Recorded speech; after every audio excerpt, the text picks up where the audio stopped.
Welcome back to my YouTube channel. I hope आप सब ठीक होंगे। तो इस व्लॉग की शुरुआत हो रही है जब मैं घर से निकला था एयरपोर्ट जाने के लिए। तो ये एयरपोर्ट का रास्ता है और हम पहुंच गए थे टर्मिनल 2।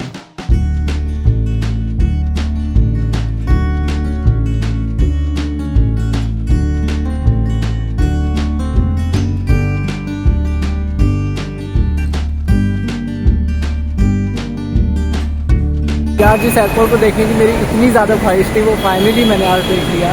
और अभी तक ये पिलर्स मैं बस मीडिया में देखता हुआ आ रहा था, आज फाइनली मैंने अपनी आंखों से देख लिया है। और लाइफ में कुछ छोटी छोटी चीज़ें होती हैं जो बहुत ज़्यादा खुशी देती है। मुझे पिछली बार सिक्योरिटी चेकिंग में रोक लिया था, शुक्र है इस बार नहीं रोका।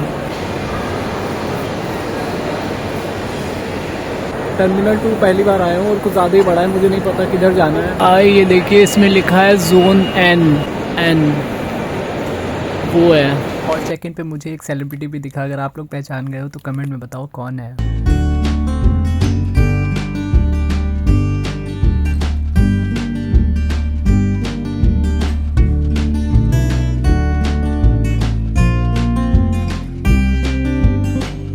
बैग के साथ मुझसे चला नहीं जा रहा है, थैंक्स टू दिस।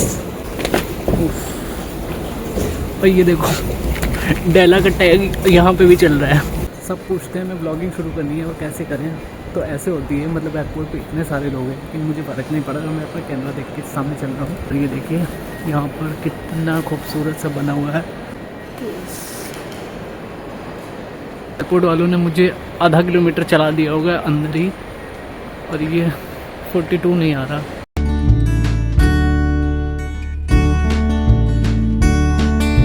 अब मुझे लग रही है भूख, तो सबसे पहले मैं ले लेता हूँ एक कॉफ़ी।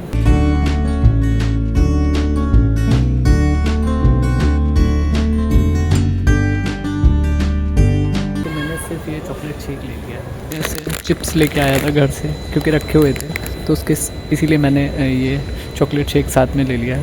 और यहाँ पर हो गई थी बोर्डिंग स्टार्ट, तो हम जा रहे थे फ़्लाइट की साइड। और जैसे जैसे आगे बढ़ते जा रहे थे खुशी और ज़्यादा, एक्साइटमेंट और ज़्यादा हो रही थी क्योंकि इतने टाइम के बाद जा रहे थे तो डबल ही खुशी थी। और ये हमने रख दिया था फ़्लाइट में कदम, और फिर हम बैठ गए थे हमारी सीट पे। लेकिन इस बार लक बहुत अच्छा था, इस बार एक विंडो नहीं दो विंडो में एक ही सीट पर मिली थी, तो बहुत अच्छा लग रहा था। और ऐसा था फ़्लाइट के अंदर का नज़ारा, और धीरे धीरे सनराइज़ हो रहा था तो व्यू बहुत प्यारा आ रहा था। साथ साथ हमें भूख भी लग रही थी, तो हम चिप्स जो लाए थे वो भी खाते जा रहे थे। और मैं बैठे बैठे यही सोच रहा था ये इतना बड़ा प्लेन कैसे उड़ सकता है। मैं आज भी इस चीज़ को देख के सोचता हूँ, आई एम श्योर आप में से भी काफ़ी लोग सोचते होंगे। तो ये था बाहर का व्यू, और फिर फ़्लाइट ने रनवे की तरफ मूव करना स्टार्ट कर दिया था। और जैसे ही सामने एक फ़्लाइट लैंड करती हुई दिखाई दी, बस यही मन में था कि भगवान ये फ़्लाइट भी सही से लैंड करा दे।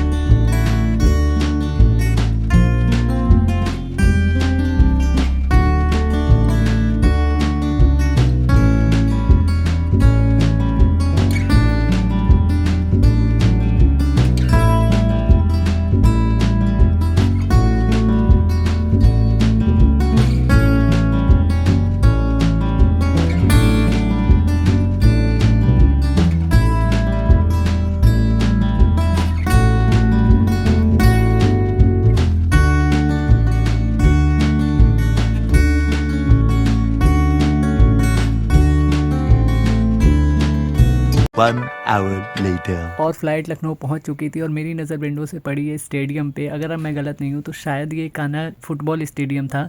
आप लोग बताना मैंने सही गेस किया है नहीं। रनवे पे जैसे ही फ्लाइट लैंड हुई तो थोड़ी तसल्ली हुई, लेकिन ये देखिए मुझे क्या दिखा, एकदम से ये विंग्स खुल गए। और मैंने ये पहली बार देखा था, मेरे लिए एकदम नया था, तो मैं 2 सेकेंड के लिए डर गया था, बट जब ये बंद हुए तब सुकून आया।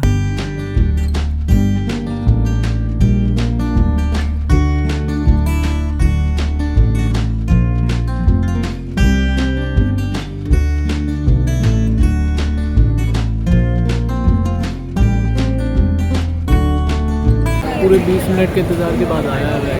एक बार के लिए तो मुझे डर लग रहा था कि ऐसा ना हो कि मुंबई नहीं रह गया हो, बैग आए ही ना हो। आप पीछे को बैठे, अभी यहाँ से कैब देते हैं और आपसे सीधे मिलते हैं घर पहुँच के। 2 hours later. बस फिर हम पहुँच गए थे कन्नौज, और हमेशा की तरह हमें जीजू पिक करने आ गए थे।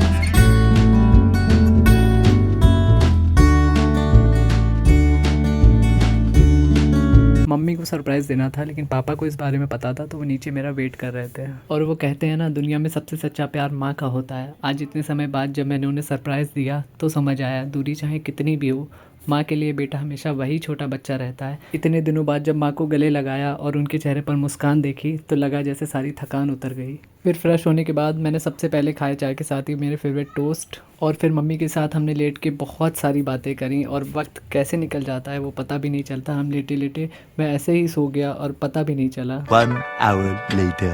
और आते ही साथ जब मैंने अपने कपड़े निकाले थे तो ये बैग सबसे ऊपर ही रखा हुआ था, तो मैंने सोचा बाकी सामान तो देते रहेंगे, बट ये बैग जो मैं कुलाबा से लेके आया था मम्मी के लिए, वो मैंने उनको सबसे पहले दे दिया।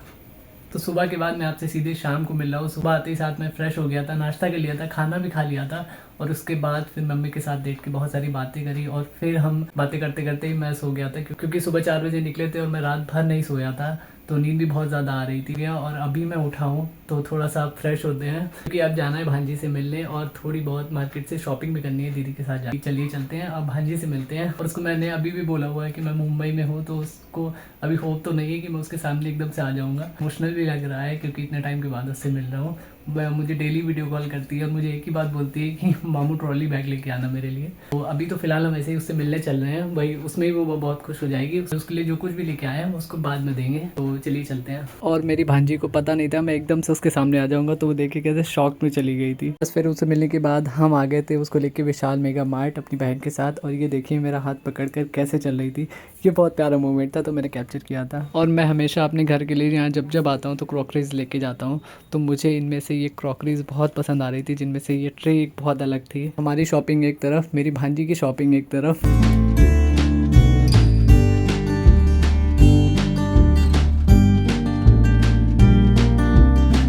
जब घर पे हो तो बहुत कुछ समझ में आता है, लेकिन जब लेने आओ तो समझ में नहीं आता क्या क्या।